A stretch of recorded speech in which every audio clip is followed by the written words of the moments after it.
তাদেরকে আমরা কোথাও দেখছি না কেন? এই শেষ প্রশ্নের উত্তরটা আগে দেই। সফর সঙ্গীদেরকে নিয়েছে যাতে এই ধরনের হামলা টামলা যখন হবে, স্থানীয় লোকজন হামলা করবে, এটা ওদের উপর দিয়ে যাবে, আর উনি ওনার প্রোটোকল নিয়ে সেফলি বেরিয়ে যাবেন, এবং সেটাই উনি করেছেন।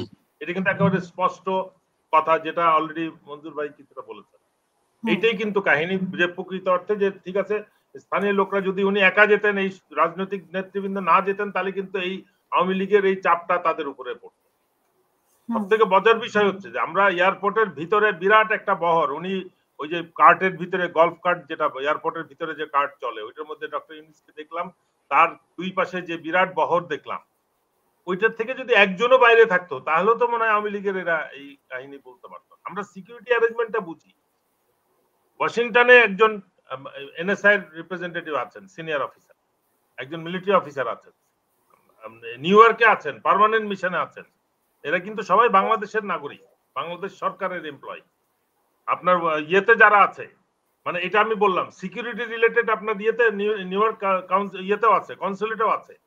এদের সবার তো দায়িত্ব ছিল এই ডেলিগেশন, কমপ্লিট ডেলিগেশনকে নিরাপত্তা, এবং এদের বিরুদ্ধে আমি নিশ্চিত যে এদের বিরুদ্ধে কোনো অ্যাকশন নেওয়া হবে না। যেমন বাংলাদেশে অদ্যবধি একজন সামান্যতম অপরাধীকেও কোনো রাজনৈতিক অপরাধীকে কোনো শাস্তি দেওয়া হয় নাই। আমরা তো তাই দেখলাম গত 1 বছর 2-3 মাসে, যে সারা দেশে তেতুলিয়া থেকে টেকনাফ, সুন্দরবন থেকে সিলেট, যেটা জাকিগঞ্জ যেটা বলি আমরা, তো সেই তার মধ্যে কি একটা রাজনৈতিক কোন অপরাধীকে আমরা শাস্তি রায় পেতে দেখেছি? এই যে মঞ্জুর ভাই যেটা বললেন যে প্রতিটা জেলায় একটা করে ট্রাইব্যুনাল কেন হলো না? বিএনপি বলি, জামাত বলি, সবার উচিত ছিল একটা করে হলেও এই আন্দোলনের পক্ষে একজন জুডিশিয়ারিতে একজন করে জাজও নাই, 64টা জাজ নাই বাংলাদেশে, যে 64টা জেলায় স্পেশাল ট্রাইব্যুনাল হবে এবং সেটাতে শুধু এই রাজনৈতিক বিচারগুলো হবে। সেটা কিন্তু এই সরকার করে নাই।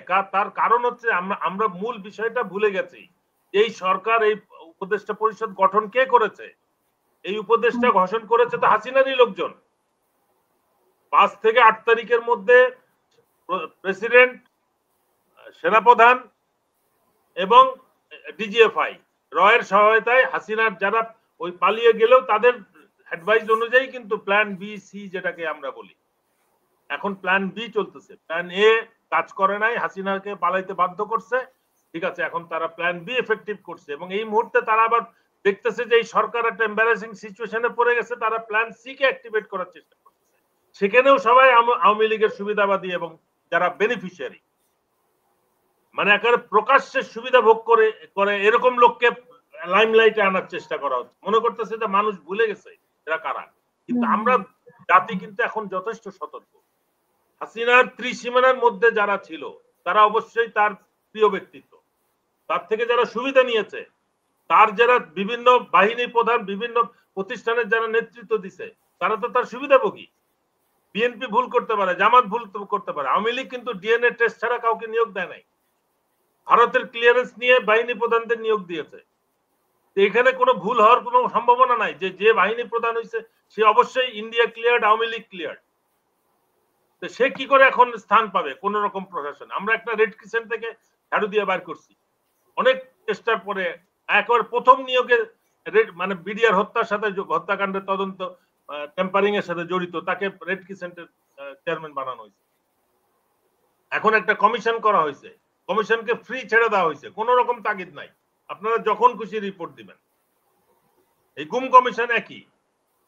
এই যে নাটকটা চলতেছে, আমার প্রধান উপদেষ্টা, তার স্বরাষ্ট্র উপদেষ্টা বা তার গণ্যমান্য ব্যক্তিত্ব, উপদেষ্টা পরিষদের কেউই কিন্তু ওই আপনার ওই গণকবর, যেখানে আনআইডেন্টিফাইড কবর যেটা আছে, ওখানে কিন্তু কারোর যাওয়ার সুযোগ হয়নি এখনো পর্যন্ত।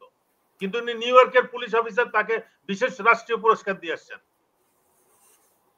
ওনাকে আসলে কিন্তু এখন হিসাব দিতে হবে যে আমাদের এই যারা আনআইডেন্টিফাইড, এদের ডেড বডির ব্যাপারে কি সিদ্ধান্ত হয়েছে, এই যারা মারা গেছে তাদের পরিবারের কতজনকে সনদ দেওয়া হয়েছে, রাষ্ট্রীয় পুরস্কারে পুরস্কৃত করা হয়েছে, তাদের নামে রাস্তাঘাট প্রতিষ্ঠান কয়টা হয়েছে, যারা আহত আছে তাদের পুনর্বাসনের ব্যাপারে কি প্রকল্প তারা হাতে নিছে, এগুলোর কৈফিয়ত তাদেরকে দিতে হবে। এইগুলা জাতি বুঝে নেবে, কিন্তু জনগণ বুঝে নেবে, যেহেতু ওই নিয়োগ, যারা উপদেষ্টারা নিয়োগ হয়েছে তারা সব ওই হাসিনারই দোসর, সেই জন্য তার এজেন্ডাকেই তারা এগিয়ে নিয়ে যাচ্ছে।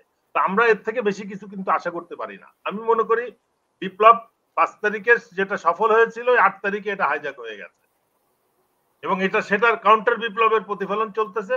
বাংলাদেশকে যদি প্রকৃত অর্থে আমরা বৈষম্য মুক্ত বাংলাদেশ চাই তাহলে আরেকবার বিপ্লব করতে হবে এবং সেটা তখন আপনার ওই জাহাঙ্গীর গেটে থেমে গেলে হবে না, এটা কচু খেতে নিতে হবে, বালুর ঘাটে নিতে হবে, বঙ্গভবনের ভিতরে ঢুকতে হবে। নেপালের মতো একটা সিচুয়েশন বাংলাদেশে না হওয়া পর্যন্ত কিন্তু চেঞ্জ আসবে না। এই পরিস্থিতির দিকে কিন্তু বাংলাদেশ যাচ্ছে বা যেতে বাধ্য করা হচ্ছে জনগণকে, কিন্তু ওইভাবে ভিতরে ভিতরে তারা কিন্তু জনরোষ ওইভাবে গড়ে তোলা হচ্ছে যাতে একটা বিস্ফোরণ ঘটে এবং এটা আমাদের জন্য মোটেও ভালো না। জাতি হিসেবে একটা জাতি এই 2 বছরের মধ্যে কতগুলো এই ধরনের ইনসিডেন্ট, আমাদের মতো গরিব দেশ এই ধরনের ক্রাইসিস হ্যান্ডেল করা, কিন্তু তারা আমাদের নেতৃত্ব স্থানে, কেউ তো রাজনীতি তো না বলে না, কেউ রিটায়ার করে না, ঘোড়ায় ঘোড়ায় হাঁটতেছে, বড় এয়ারপোর্ট হাঁটতে, তাও বলে নাই যে আমি যাব না, আমি অসুস্থ, আমি 3 দিন পর পর সিঙ্গাপুরে যাই ট্রিটমেন্ট করতে।